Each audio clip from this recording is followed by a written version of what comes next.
सुप्रभात विद्यार्थियों। आज हम पाठ 14 आखिरी चट्टान, जिसके लेखक मोहन राकेश हैं, इस पाठ का अध्ययन करेंगे। इसमें कन्याकुमारी के एक बहुत ही सुंदर यात्रा संस्मरण का लेखक ने वर्णन किया है। यात्रा संस्मरण मतलब यादों के आधार पर लिखा गया संस्मरण, जिसकी आपने यात्रा की है, उस यात्रा करने के पश्चात यादों के आधार पर लिखा गया संस्मरण यात्रा संस्मरण कहलाता है। तो उसी का विस्तृत अध्ययन आज हम इस पाठ में करेंगे। सर्वप्रथम हम पाठ के लेखक मोहन राकेश का कवि परिचय, लेखक परिचय जान लेते हैं। मोहन राकेश का जन्म 1925 ईस्वी में और मृत्यु 1972 ईस्वी में हुई थी। जीवन परिचय। नई कहानी आंदोलन के सशक्त हस्ताक्षर, सशक्त मतलब पूर्ण शक्तिशाली हस्ताक्षर अर्थात व्यक्तित्व मोहन राकेश का जन्म 8 जनवरी 1925 को अमृतसर में हुआ था। इन्होंने पंजाब विश्वविद्यालय से हिंदी और अंग्रेजी में MA किया था। MA मास्टर ऑफ आर्ट्स की डिग्री ली थी। जीविकोपार्जन के लिए यानी अपनी जीविका का उपार्जन करने के लिए, अपना परिवार का गुजारा चलाने के लिए कुछ वर्षों तक अध्यापन का कार्य किया। कुछ वर्षों तक इन्होंने पढ़ाने का कार्य भी किया। इस प्रसंग में वे लाहौर, मुंबई, शिमला, जालंधर और दिल्ली में रहे। इसी उद्देश्य से, अपनी जीविका उपार्जन के उद्देश्य से वे लाहौर, मुंबई, शिमला, जालंधर और दिल्ली में भी रहे। कुछ वर्षों तक कहानी की प्रसिद्ध पत्रिका सारिका का संपादन किया। कुछ सालों तक इन्होंने एक कहानी को निकालने वाली एक प्रसिद्ध पत्रिका थी, जिस पत्रिका का नाम था सारिका, इसका संपादन कार्य भी किया। आषाढ़ का एक दिन एवं आधे अधूरे नाटक के लिए संगीत नाटक अकादमी ने इन्हें 1968 में पुरस्कृत एवं सम्मानित किया। आषाढ़ का एक दिन और आधे अधूरे नाटक, इसके लिए संगीत नाट्य अकादमी, उस अकादमी ने 1968 में इन्हें पुरस्कार प्रदान किया एवं सम्मान दिया। 3 दिसंबर 1972 को नई दिल्ली में इनका असमय निधन हो गया। 3 दिसंबर 1972 को नई दिल्ली में इनका असामयिक यानी समय से पूर्व ही इनका निधन हो गया। प्रमुख कृतियाँ, उपन्यास। इनके उपन्यास थे अंधेरे बंद कमरे, अंतराल, न आने वाला कल। नाटक, इनके नाटक थे आषाढ़ का एक दिन, लहरों के राजहंस, आधे अधूरे। कहानी संग्रह थे इनके क्वार्टर तथा अन्य कहानियाँ, वारिस तथा अन्य कहानियाँ। निबंध संग्रह थे इनके परिवेश और भ्रमण वृत्तांत यानी यात्रा कहीं जहाँ घूमने गए उसका वर्णन उन्होंने किया आखिरी चट्टान तक नाम से। पाठ परिचय। प्रस्तुत पाठ आखिरी चट्टान एक रोचक यात्रा संस्मरण है। यहाँ जो पाठ है आखिरी चट्टान, ये एक रोचक यानी रुचि प्रदान करने वाला एक यात्रा संस्मरण है, यात्रा का वर्णन है। दिसंबर 1952 से फरवरी 1953 के बीच मोहन राकेश ने गोवा से कन्याकुमारी तक की यात्रा की। मोहन राकेश ने गोवा से लेकर कन्याकुमारी तक की यात्राएं की। मानव मनोविज्ञान और सामाजिक संरचना की सूक्ष्म समझ के कारण ये वृत्तांत भौतिक विवरण और आंतरिक मनोदशा का उदाहरण बन गई। मानव मनोविज्ञान, मानव के मन का जो विज्ञान है, ह्यूमन साइकोलॉजी, और सामाजिक संरचना, हमारे समाज की जो संरचना है, उसकी सूक्ष्म समझ के कारण, उसकी गहराई से समझ के कारण यह जो यात्रा वृत्तांत है, ये भौतिक विवरण या इससे बाहरी विवरण और आंतरिक मनोदशा और हृदय के जो भाव है उसका एक सुंदर उदाहरण बन गई है। भाषा इतनी पारदर्शी है, पारदर्शी मतलब सुस्पष्ट, पारदर्शी ट्रांसपेरेंसी जिसे कहते हैं। भाषा इतनी सुस्पष्ट है कि लेखक के अनुभव पाठक के अनुभव में रूपांतरित होने लगते हैं। लेखक ने जो अनुभव यात्रा करने से प्राप्त किया, तो उस यात्रा वर्णन का इतनी सुंदर भाषा में वर्णन किया गया है कि पाठक को ऐसा लगता है मानो उसने स्वयं यह यात्रा की हो। तो पाठक के अनुभव में वह रूपांतरित होने लगते हैं, परिवर्तित होने लगते हैं। कन्याकुमारी के सूर्यास्त एवं सूर्योदय का अत्यंत सूक्ष्म अंकन इस पाठ की अनुपम विशेषता है। कन्याकुमारी में जो सूर्योदय एवं सूर्यास्त होता है उसका बहुत ही सूक्ष्मता से, बारीकी से अंकन इस पाठ की एक अनुपम, एक श्रेष्ठ विशेषता बताई गई है। मानो लेखक ने कलम से प्रकृति का चित्रांकन किया हो। इतना सुंदर वर्णन कन्याकुमारी के सूर्योदय और सूर्यास्त का किया, मानो ऐसा लगता है कि लेखक ने अपनी कलम से प्रकृति का चित्रांकन, चित्रांकन मतलब चित्र अंकित कर दिया, और एक चित्र, एक पिक्चर हमारे सामने बना दी हो।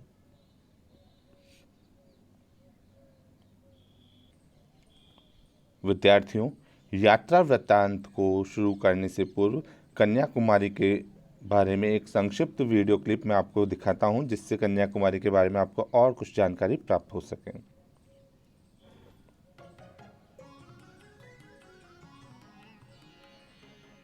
भारत की धरती का अंतिम छोर कन्याकुमारी, जो खूबसूरत समुद्र की नीली परत से घिरा हुआ है। जहाँ तक नजर उठाओ वहाँ तक ऐसा लगता है जैसे नीली रेशम चादर सिलवटों में सिमटी अपनी रंग बिखेर रही हो। समुद्र का कलकल करता पानी मन को सुकून देता है। तमिलनाडु के दक्षिण तट पर बसा कन्याकुमारी हिंद महासागर, बंगाल की खाड़ी और अरब सागर का संगम स्थल है। यहाँ आप दो समुद्रों के मिलने की खूबसूरत नज़ारे के साथ साथ बहुत सी सुंदर जगह देख सकते हैं। तिरुवल्लुवर मूर्ति भारत की सबसे ऊंची प्रतिमाओं में से एक तिरुवल्लुवर मूर्ति की ऊंचाई 133 फीट है और इसका वजन 2000 टन है। पद्मनाभपुरम महल, राजा त्रावणकोर द्वारा बनाई गई ये विशाल हवेली अपनी सुंदरता और भव्यता के लिए बहुत मशहूर है। ये मंदिर तीनों समुद्रों के संगम स्थल पर बना है, जिसके कारण ये बेहद खास है। यहाँ सागर की लहरों की आवाज संगीत की तरह सुनाई देती है। विद्यार्थियों, आपने विजुअल क्लिप के माध्यम से जाना था कन्याकुमारी के बारे में संक्षिप्त वर्णन। अब हम यात्रा वृत्तांत शुरू करते हैं। कन्याकुमारी सुनहरे सूर्योदय और सूर्यास्त की भूमि। कन्याकुमारी एक सुनहरे सूर्योदय और सूर्यास्त होने की एक भूमि है। केप होटल के आगे बाथ टैंक के बाईं तरफ समुद्र के अंदर से उभरी स्याह चट्टानों में से एक पर खड़ा होकर मैं देर तक भारत के स्थल भाग की आखिरी चट्टान को देखता रहा। लेखक कह रहे हैं केप होटल के आगे बना जो बाथ टैंक है, उसके बाईं तरफ वह समुद्र के अंदर से बाहर निकली हुई जो स्याह चट्टान है, गहरे काले रंग की चट्टान है, उसमें से एक चट्टान पर खड़ा होकर मैं देर तक भारत के जो स्थल भाग, भारत का जो मैदानी भाग है, उसकी आखिरी चट्टान को देखता रहा। पृष्ठभूमि में कन्याकुमारी के मंदिर की लाल और सफ़ेद लकीरें चमक रही थी, और उसके पीछे से बैकग्राउंड में कन्याकुमारी का जो मंदिर है उसकी लाल और सफ़ेद लकीरें चमक रही थी। अरब सागर, हिंद महासागर और बंगाल की खाड़ी, इन तीनों के संगम स्थल सी वह चट्टान जिस पर कभी स्वामी विवेकानंद ने समाधि लगाई थी, हर तरफ से पानी की मार सहती हुई स्वयं भी समाधि स्थित सी लग रही थी। अरब सागर, हिंद महासागर और बंगाल की खाड़ी, इन तीनों के संगम स्थल, संगम मतलब मिलने का जो स्थल है वह संगम स्थल। तो ये तीनों सागर, तीनों अरब सागर, हिंद महासागर और जो बंगाल की खाड़ी है, इन तीनों का पानी वहाँ आकर मिलता है। तो वह चट्टान जिस पर कभी स्वामी विवेकानंद ने भी समाधि लगाई थी, वह हर तरफ से पानी की मार सहती, पानी का प्रहार सहती हुई स्वयं भी समाधि स्थित सी लग रही थी। ऐसा लग रहा था मानो वह स्वयं समाधि लगाकर बैठी हो। हिंद महासागर की ऊंची ऊंची लहरें मेरे आसपास की स्याह चट्टानों से टकरा रही थी। हिंद महासागर से उठने वाली जो ऊंची ऊंची लहरें थी, वह लहरें लेखक के आसपास जो गहरी चट्टानें थीं, उन चट्टानों से टकरा रही थी। बल खाती लहरें रास्ते की नुकीली चट्टानों से कटती हुई आती थी, जिससे उनके ऊपर चूरा बूंदों की जालियां बन जाती थीं। लहरें बल खाती हुई, इठलाती हुई आती थी, और रास्ते की जो नुकीली चट्टानें, बीच बीच में जो नुकीली चट्टानें थी, उन चट्टानों में से कटती हुई, उन चट्टानों के बीच में से आती हुई, जिससे उनके ऊपर, और चट्टानों के बीच में से जब लहरें आती थी, इस कारण से क्या होता था कि दूसरी जो चट्टान थी उनके ऊपर चूरा, पत्थर के जो टुकड़े और बूंदों की जालियां बन जाती थीं। मैं देख रहा था और अपनी पूरी चेतना से महसूस कर रहा था, यानी अपनी पूरी चेतना से, अपनी कॉन्शियस माइंड से, अपनी जागृति से यह सब चीज़ें महसूस कर रहा था। शक्ति का विस्तार, यह समुद्र की जो शक्ति थी उसका विस्तार, और उस विस्तार की, समुद्र का जो विस्तार है उसकी शक्ति में एक साथ अनुभव कर रहा था। तीनों तरफ से क्षितिज तक पानी ही पानी था, तीनों तरफ से। और क्षितिज पृथ्वी और आकाश के मिलन का एक काल्पनिक स्थल कहलाता है क्षितिज। जब हम बहुत दूर से देखते हैं किसी चीज़ को तो ऐसा लगता है धरती और आकाश मिले हुए हैं, तो ऐसा काल्पनिक स्थल क्षितिज कहलाता है। तो तीनों तरफ से क्षितिज तक पानी ही पानी था, तीनों तरफ पानी ही पानी था। फिर भी सामने का क्षितिज हिंद महासागर की अपेक्षा अधिक दूर और गहरा जान पड़ता, लेकिन फिर भी लेखक कह रहे हैं सामने जो क्षितिज मुझे नजर आ रहा था वह हिंद महासागर की अपेक्षा कुछ अधिक दूर और कुछ अधिक गहरा जान पड़ता था, अधिक गहरा दिखाई दे रहा था। लगता था कि उस और दूसरा छोर है ही नहीं, और उन्हें लग रहा था कि उस और दूसरा किनारा है ही नहीं। तीनों ओर के क्षितिज को आंखों में समेटता मैं कुछ देर भूला रहा कि मैं हूँ, यानी तीनों ओर जो क्षितिज था उस क्षितिज को मैं अपनी आंखों में बसाए हुए मैं भूल ही गया कि मैं हूँ, एक पर्यटक हूँ, एक जीवित व्यक्ति हूँ, दूर से आया यात्री, एक दर्शक। यानी लेखक अपने आप को ही भूल गए थे कि वे एक जीवित व्यक्ति है, वे दूर से आया एक यात्री है, पर्यटक है, वे एक दर्शक है, दर्शन करने वाला व्यक्ति है। उस दृश्य के बीच में जैसे दृश्य का एक हिस्सा बनकर खड़ा रहा। बड़ी बड़ी चट्टानों के बीच एक छोटी सी चट्टान। जब अपना होश हुआ तो देखा कि मेरी चट्टान भी तब तक बढ़ते पानी में काफ़ी गिर गई है। लेखक कह रहे हैं मैं उन दृश्यों में इतना खो गया था कि मैं अपने व्यक्तित्व को ही भूल गया। उन दृश्यों के बीच में जैसे दृश्य का एक हिस्सा बनकर मैं खड़ा रहा, यानी जो अलग अलग दृश्य लेखक देख रहे थे तो उसी दृश्य का एक हिस्सा बनकर भी लेखक वहाँ ऐसे के वैसे ही खड़े रह गए।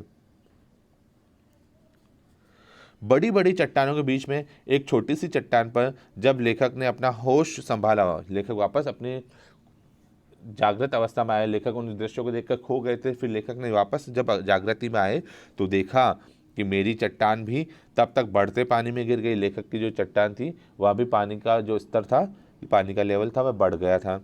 मेरा पूरा शरीर सिहर गया, लेखक का शरीर सिहर गया, कांप गया।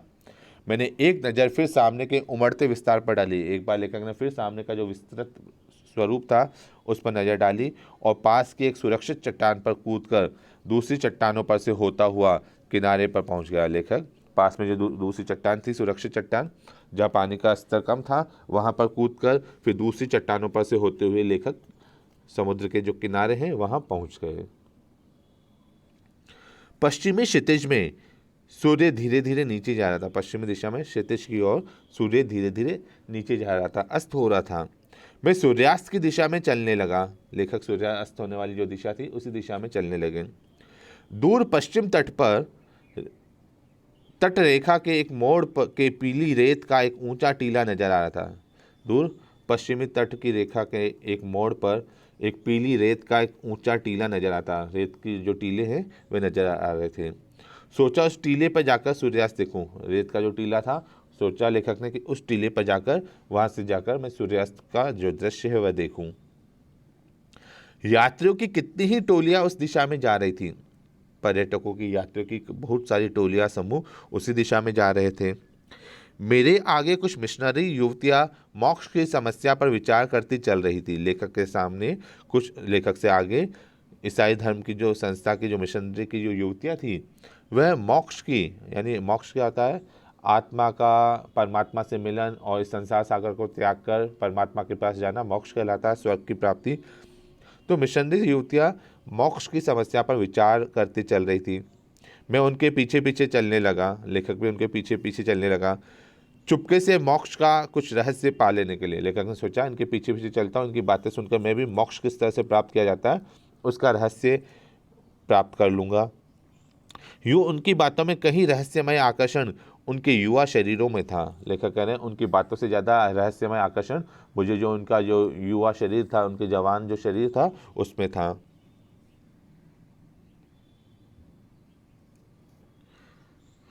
पीली रेत की पृष्ठभूमि में उनके लबादों के हिलते हुए स्याह सफ़ेद रंग बहुत आकर्षक लग रहे थे। समुद्र की जो के किनारे की जो पीली रेत थी उसकी पृष्ठभूमि में, उसके पीछे से, और वह जो महिलाएं, मिशनरी की महिलाएं थीं, उनके जो लबादे थे, वह जो लंबे सफ़ेद रंग के कोट पहने हुए थे, तो लबादों के हिलते हुए स्याह सफ़ेद रंग, गहरे सफ़ेद रंग बहुत ही आकर्षक लग रहे थे। यानी उन्होंने जो गहरे सफ़ेद रंग के परिधान पहने थे, कपड़े पहने थे, वह बहुत आकर्षक लग रहे थे। मोक्ष का रहस्य अभी बीच में ही था, यानी मोक्ष की बातें अभी बीच में ही चल रही थी कि हम लोग टीले पर पहुंच गए। हम लोग वहाँ टीले पर पहुंच गए। यह वह सैंड हिल थी जिसकी चर्चा मैं वहाँ पहुँचने के बाद से ही सुन रहा था। लेखक कह रहे हैं जिस स्थान पर हम पहुँचे थे, जिस टीले पर हम पहुँचे थे, उसका नाम था सैंड हिल, रेत का ऊंचा टीला, और जिसकी चर्चा, जिसके बारे में लेखक वहाँ पहुँचने के बाद से ही सुन रहे थे। सैंड हिल पर बहुत से लोग थे, 8-10 नवयुवतियाँ, 6-7 नवयुवक और 2-3 गांधी टोपी वाले व्यक्ति, 2-3 गांधी जी से जैसी टोपी पहनने वाले व्यक्ति भी थे। वे शायद सूर्यास्त देख रहे थे। सभी लोग वहाँ सूर्यास्त का दृश्य देख रहे थे। गवर्नमेंट गेस्ट हाउस के बैरे उन्हें सूर्यास्त के समय की कॉफ़ी पिला रहे थे। गवर्नमेंट का, सरकार का जो गेस्ट हाउस था, उसके जो बैरे थे, उसके जो वेटर थे, वह उन लोगों को सूर्यास्त के समय की जो शाम की कॉफ़ी पिला रहे थे। उन लोगों के वहाँ होने से सैंड हिल बहुत रंगीन हो उठी। बहुत सारे लोग वहाँ थे, युवक युवतियाँ, तो उन लोगों के वहाँ होने से सैंड हिल बहुत रंगीन हो उठी थी, बहुत अच्छी लग रही थी, वहाँ चहल पहल हो गई थी। कन्याकुमारी का सूर्यास्त देखने के लिए उन्होंने विशेष रुचि के साथ सुंदर रंगों का रेशम पहना था। कन्याकुमारी का जो सूर्यास्त था, उसको देखने के लिए उन नवयुवतियों ने बहुत ही रुचि से एक सुंदर जो रेशम का कपड़ा था, रेशम का परिधान था, वह पहना हुआ था।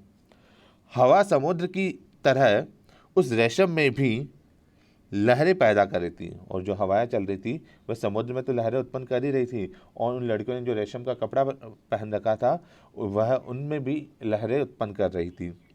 मिशनरी युवतियां वहां आकर थकी सी एक तरफ बैठ गई, और मिशनरी लड़कियां, युवतियां थी, वह थक गई थी चलकर, और वह एक जगह आकर बैठ गई। उस पूरे कैनवस में एक तरफ छिटके हुए कुछ बिंदुओं की तरह, जैसे पूरा कोई कैनवास बनाया, कोई चित्र बनाया, और उसमें एक तरफ छिटक दिए कोई बिंदु होते हैं, कलर के रंगीन बिंदु, वैसे ही वे मिशनरी लड़के एक साइड आकर बैठ गई थी। उनसे कुछ दूर का एक रंगहीन बिंदु में ज़्यादा देर अपनी जगह स्थिर नहीं रह सका, और उनसे ही कुछ दूर का एक रंगहीन जिसमें रंग ना हो, लेखक स्वयं के लिए कह रहे हैं कि मैं एक रंगहीन बिंदु की जैसे था, और मैं ज़्यादा देर अपनी जगह पर स्थिर रूप से नहीं रह सका। सैंड हिल से सामने का पूरा विस्तार तो दिखाई दे रहा था, सैंड हिल पर पहुंचने के पश्चात सामने का पूरा फैलाव तो दिखाई दे रहा था, पर अरब सागर की तरफ एक और ऊंचा टीला था जो उधर के विस्तार को ओट में लिए था। लेकिन अरब सागर की तरफ एक और रेत का ऊंचा टीला था जो आगे के विस्तार को, आगे के जो फैलाव था, उसको अपने छिपाव में, अपनी ओर में लिए हुए था। सूर्यास्त पूरे विस्तार की पृष्ठभूमि में देखा जा सके, इसके लिए मैं कुछ देर तक सैंड हिल पर रुका रहकर आगे उस टीले की तरफ चल दिया। लेखक चाहते थे सूर्यास्त का जो पूरा विस्तार है वह पूरे अच्छे तरीके से देखा जा सके, इसके लिए कुछ देर तक तो वह सैंड हिल पर रुके, फिर आगे अगले टीले की तरफ चल दिए कि वहाँ जाकर और सुस्पष्ट रूप से सूर्यास्त का दृश्य वे देख सकेंगे। पर रेत पर अपने अकेले कदमों को घसीटता वहां पहुंचा तो देखा कि उससे आगे, उससे भी ऊंचा एक और टीला है। लेखक कह रहे हैं रेत पर अपने अकेले कदमों को, स्वयं लेखक अकेले वहां गए थे, अपने कदमों को घसीटते हुए वहां पहुंचे तो देखा कि उससे आगे भी, उससे भी ऊंचा एक और टीला है। जल्दी जल्दी चलते हुए मैंने एक के बाद एक कई टीले पार किए। लेखक जल्दी जल्दी चलते हुए एक के बाद एक कई टीले पार किए, क्योंकि एक टीले पर पहुंचते थे, उस टीले पर पहुंचते थे, तब आगे जाके देखते तो उससे आगे और उससे ऊंचा टीला, फिर वहां पहुंचते तो उससे और आगे ऊंचा टीला दिखाई देता था। इस तरह से लेखक ने एक के बाद एक कई टीले पार किए। टांगे थक रही थी पर मन थकने को तैयार नहीं था। लेखक की टांगे थक गई थी, लेकिन लेखक का मन थकने को तैयार नहीं था। हर अगले टीले पर पहुंचने पर लगता कि शायद अब एक ही टीला और है। उस पर पहुंचकर पश्चिमी क्षितिज का खुला विस्तार अवश्य नजर आ जाएगा। हर एक टीले पर पहुंचने पर लेखक को लगता था शायद आगे एक टीला और है। उस पर पहुंचकर पश्चिम दिशा की ओर जो क्षितिज है उसका खुला विस्तार मुझे अवश्य नजर आ जाएगा। और सचमुच एक टीले पर पहुंचकर वह खुला विस्तार सामने फैला दिखाई दे गया, और आखिर में सच में एक टीले पर पहुंचकर लेखक को जो क्षितिज का जो खुला विस्तार है वह फैला हुआ दिखाई दे गया। वहाँ से दूर तक रेत की लंबी ढलान थी और उस स्थान से दूर तक रेत की लंबी एक ढलान बनी हुई थी, जैसे वह टीले से समुद्र में उतरने का रास्ता हो। ऐसा लग रहा था जो रेत की ढलान बनी है वह टीले से समुद्र के अंदर जाने का, समुद्र में उतरने का एक रास्ता बनाया गया हो। सूर्य तब पानी से थोड़ा ही ऊपर था और सूर्य अस्त होने वाला था और पानी से बस थोड़ा सा ही ऊपर था। अपने प्रयत्न की सार्थकता से संतुष्ट होकर मैं टीले पर बैठ गया। लेखक ने जो प्रयत्न किए थे, जो कोशिश की थी, वह सार्थक निकली, उसमें वह सफल सिद्ध हुआ और उससे संतुष्ट होकर लेखक टीले पर बैठ गए।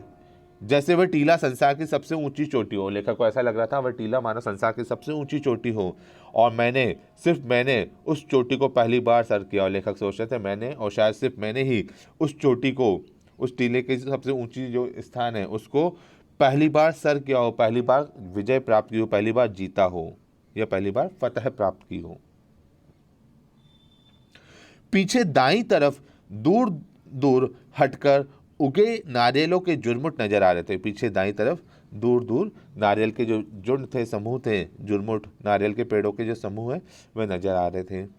गूंजती हुई तेज हवा से उनकी टहनियां ऊपर को उठ रही थी। गूंजती हुई जो तेज हवाएं थी, तेज हवाएं चल रही थी, इस कारण से नारियल के पेड़ों की जो टहनियां थी वे ऊपर उठ रही थी।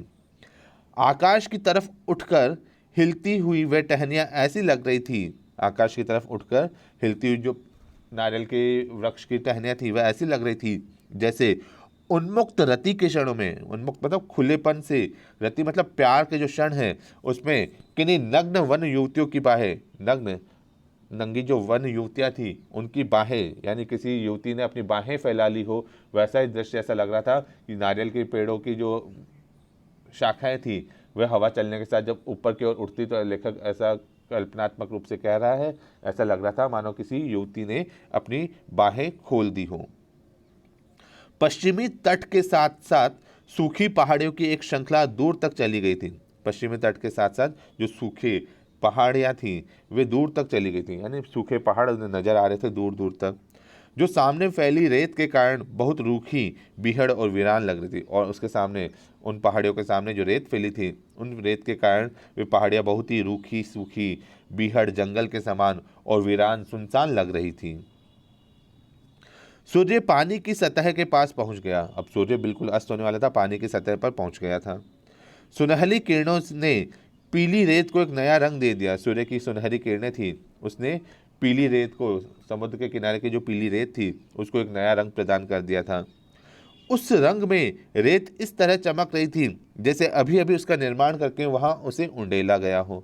और सूर्य की किरणों के कारण रेत इस तरह से चमक रही थी मानो अभी अभी उसका निर्माण करके, मानो उस रेत को अभी अभी बनाया गया हो और उसे वहां उंडेला गया हो, उसे वहां खाली कर दिया गया और डाल दिया गया हो। मैंने उस रेत पर दूर तक बने अपने पैरों के निशानों को देखा। लेखक उस समुद्र किनारे की रेत पर चले थे, इस कारण से दूर तक लेखक ने अपने पैरों के निशानों को देखा। लगा जैसे रेत का कुंवारापन पहली बार उन निशानों से टूटा हो। लेखक कह रहे हैं ऐसा लगा मानो रेत का जो कुंवारापन था, यानी रेत पर पहली बार लेखक ही चले हों। इससे मन में एक सिहरन भी हुई, इस कारण से लेखक को अपने मन में एक सिहरन, कंपन भी हुई। तो बताया गया कि लेखक सूर्यास्त का विस्तार देखने के लिए सिर्फ लेखक ही उस स्थान पर गए थे और जब वापस वह लौट रहे थे तो वहाँ जो रेत थी, समुद्र के किनारे की रेत, उस रेत पर सिर्फ लेखक के ही पैर थे, लेखक ही उन टीलों से गुजरे थे। इस कारण से कह रहे हैं कि ऐसा प्रतीत हो रहा था मानो कि उस रेत का जो कुंवारापन था वह मैंने ही समाप्त किया था। इससे एक मन में सिहरन, एक कंपन भी उठ गई थी और एक हल्की सी उदासी, यानी एक अकेलापन भी गिर गया था। अर्थात लेखक को अब अकेलापन लग रहा था क्योंकि अंधकार हो गया था और लेखक अकेले ही वहाँ थे, तो एक अकेलेपन भी उन्हें महसूस हो रहा था। सूर्य का गोला पानी की सतह से छू गया। सूर्य का जो गोला था वह पानी की सतह से अब छू गया था। पानी पर दूर दूर तक सोना ही सोना ढुल आया था। पानी में दूर दूर तक सोना ही सोना नजर आ रहा था। सोने की जो आभा होती है, सोने का जो रंग होता है वह नजर आ रहा था, पर वह रंग इतनी जल्दी बदल रहा था कि किसी भी एक क्षण के लिए उसे एक नाम दे सकना असंभव था। लेकिन वह जो रंग था वह इतनी जल्दी परिवर्तित हो रहा था कि किसी भी एक क्षण के लिए भी उसे कोई नाम दे सकना असंभव था। सूर्य का गोला जैसे एक बेबसी में पानी के लावे में डूबता जा रहा था। ऐसा लग रहा था सूर्य का जो गोला है वह बेबस होकर पानी के अंदर डूबता जा रहा है। धीरे धीरे वह पूरा डूब गया और कुछ क्षण पहले जहाँ सोना बह रहा था वहाँ अब लहू बहता नजर आने लगा। और धीरे धीरे सूर्य पूरा पानी में डूब गया और ऐसा लग रहा था कुछ समय पहले जहाँ सोने की आभा प्रतीत हो रही थी, पानी के अंदर सोना बह रहा था, अब वहाँ लहू, अब वहाँ खून बहता नजर आ रहा है। सूर्य का जो लाल रंग था वह बहता नजर आ रहा था। कुछ और क्षण बीतने पर वह लहू भी धीरे धीरे बैंगनी बैंगनी से काला पड़ गया। कुछ समय और बीतने के पश्चात वह जो लहू का लाल रंग था वह धीरे धीरे बैंगनी बैंगनी होते हुए काला पड़ गया था। मैंने फिर एक बार मुड़कर दाई तरफ पीछे देख लिया। लेखक ने एक बार फिर से मुड़कर दाई तरफ पीछे की ओर देखा। नारियलों की टहनियाँ उसी तरह हवा में ऊपर उठी थी। नारियल के जो पेड़ थे उसकी टहनियाँ, उसकी शाखाएं उसी तरह हवा में फिर से ऊपर उठी थी। हवा उसी तरह गूंज रही थी, हवाएं तेज चल रही थी, गूंज रही थी, पर पूरे दृश्य पट पर स्याही फैल गई और पूरा जो दृश्य था वहाँ कालापन आ गया था, अर्थात पूरी जगह अंधकार छा गया था। विद्यार्थियों, इस यात्रा वृत्तांत के शेष भाग का अध्ययन हम अगली कक्षा में करेंगे। धन्यवाद।